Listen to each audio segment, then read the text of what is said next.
Hey out there, it's Wake Angel 2001 coming at you with another one of the Rhode Island Comic Con haul videos. These are the custom Lego minifigures I got, and as you can see, it's a one-piece set. But first, let's take a look at Mario. Because, I was dressed as Mario for 2 days at the convention.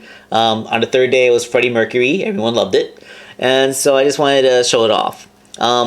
There are Mario Lego sets, but they're those gimmicky ones that have like the electronic figures that don't look like standard minifigures. And I wonder why they didn't just do this, Like, this is cool. Like, this is a perfectly serviceable little Mario, and I don't know why they didn't just make an official one when they, they obviously have the license. Okay, but yeah, Mario's great. Lots of little details. You gotta love our plumber. The hat does not come off. The head is all one solid thing. Just throwing that out there. Okay, so the rest of them are One Piece themed. So we got the crew of the Sunny Go here, led by their captain Luffy. And as you can see, this is their new world looks because Luffy has the scar on his chest. Zoro with his one eye thing. Brook.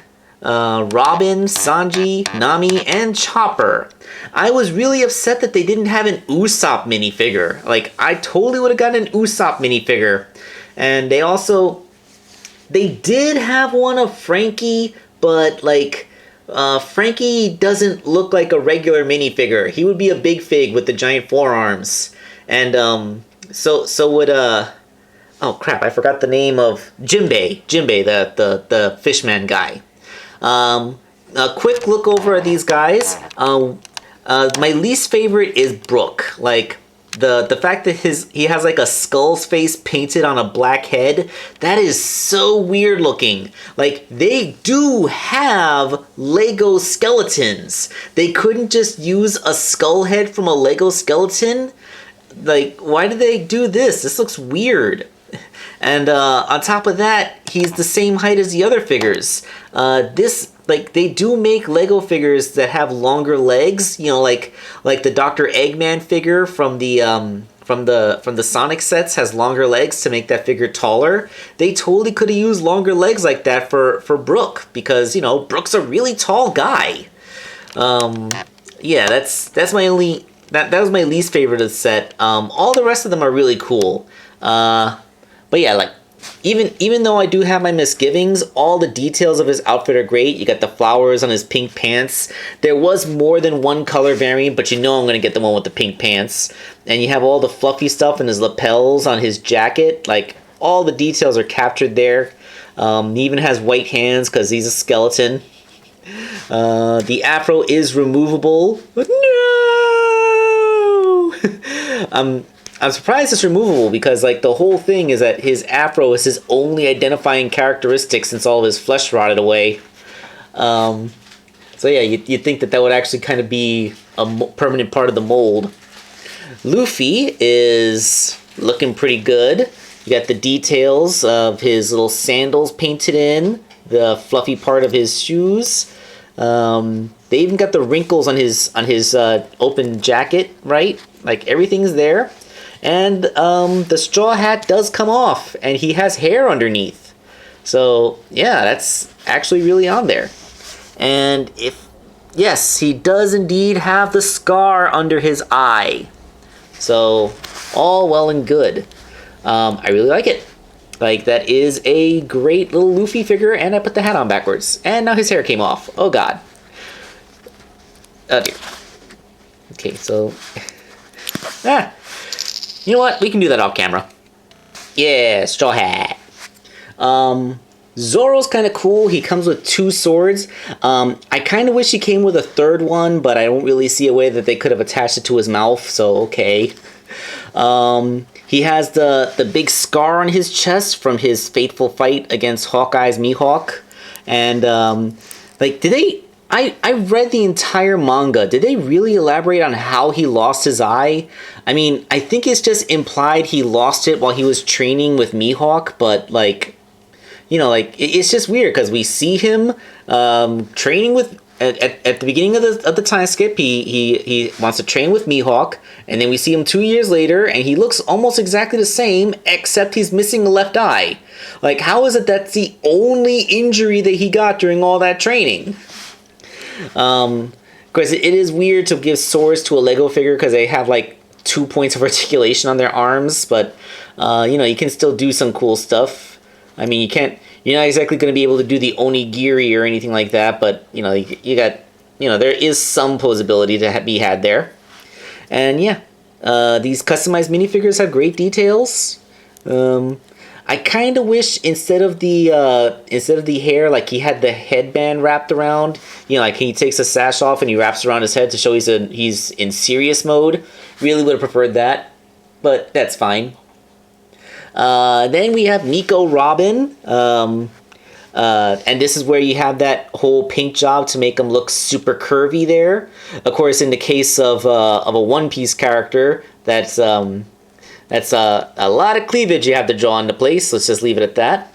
Now, the thing with Robin, her most common look with this blue vest and that pink skirt with the flowers on it, it always makes me think of SpongeBob. Like, that dress of hers, it just looks like something out of SpongeBob. Like, I think it's because the flowers remind you of the clouds, the flower-shaped clouds in the SpongeBob sky. And it's such a bright color, you know? It's bright pink. Like, I know One Piece is a relatively colorful anime, but that is such a bright, cartoony color. It's like Patrick Star pink. More evocative of SpongeBob. And it makes you think, like, SpongeBob being about creatures that live at the bottom of the sea, like, that is totally a cartoon that would exist in the One Piece universe. So my headcanon is that SpongeBob actually does exist in One Piece's universe, and Robin is a fan. that is my headcanon caused entirely by this pink skirt that she wears. But look, like, they really went all out. Like, remember when I put the belly button on my Sally figure? She also has a belly button. She even has her V lines heading into her crotch. And, like, they even drew the lines on her back. So, yeah, really detailed in there. They spared no expense with this tampography. The Sanji figure, if you look, he has his curly eyebrow and a cigarette. Like, man, he is a chain smoker. The details of his little chef's outfit are perfectly picked out. It's a very simple minifigure, no accessories, but gotta love the detail work put into it. I love his expression.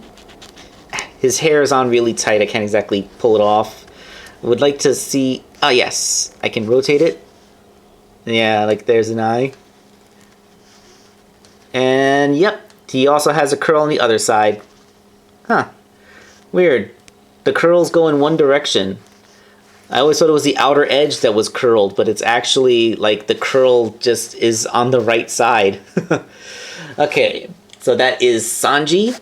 And then my personal favorite, Nami. She comes with a simple little stick for to be her climb attack. And there was more than one Nami minifigure, but you know I'm going to get the one with the bikini top because I love that look. She has the little grapefruit tattoo on her arm, which looks fantastic.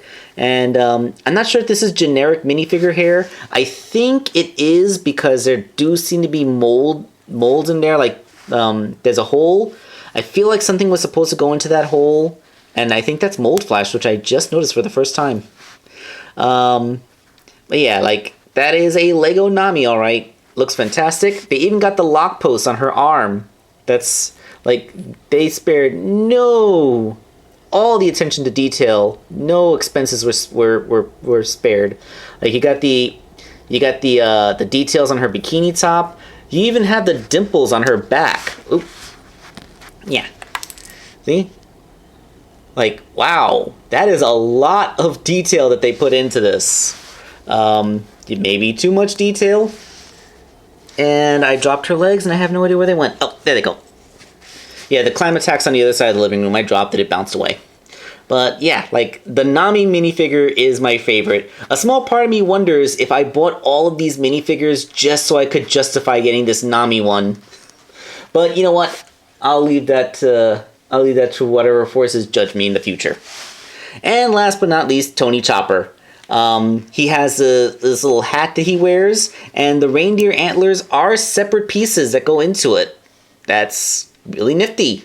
So I guess if you ever wanted to have a big round hat piece for a minifigure head, that's totally an option you can do. And I believe it's a separate piece from the rest of the head, but I haven't been able to pull it off. It's on there really tight if it's a separate piece. And, you know, like when I made the complaint that they should have given Brooke the longer legs, at least they gave Tony the Chopper the shorter legs. And they even colored in his little hooves. So he has the shorter legs, so he is shorter than all the other minifigures, which is good and accurate. And he, you know, is Chopper, little cartoon reindeer boy. I'm wondering how the live action series is gonna do him, cause like you almost never. His most humanoid look is like the big broad-shouldered guy, which is technically his full human transformation, but he almost never uses that form. He's almost always in this form, where he's like waist high and has a giant head. So like, I'm sure you can like do a CGI reindeer, and you can have a big burly guy like wear fur makeup, but he spends 90% of his time in this form. How are you going to realize that in live action? Is he going to be CGI? Are they going to do a puppet? Like, I'm genuinely curious. I would love to see how they are planning on doing a live action version of this character. Let's see, like the series left off with the defeat of Arlong. So next it will go to Rogue Town, where Buggy and Albedo will try to kill Luffy. He escapes. They make it to the Grand Line. They'll probably pass by Laboon, the island whale.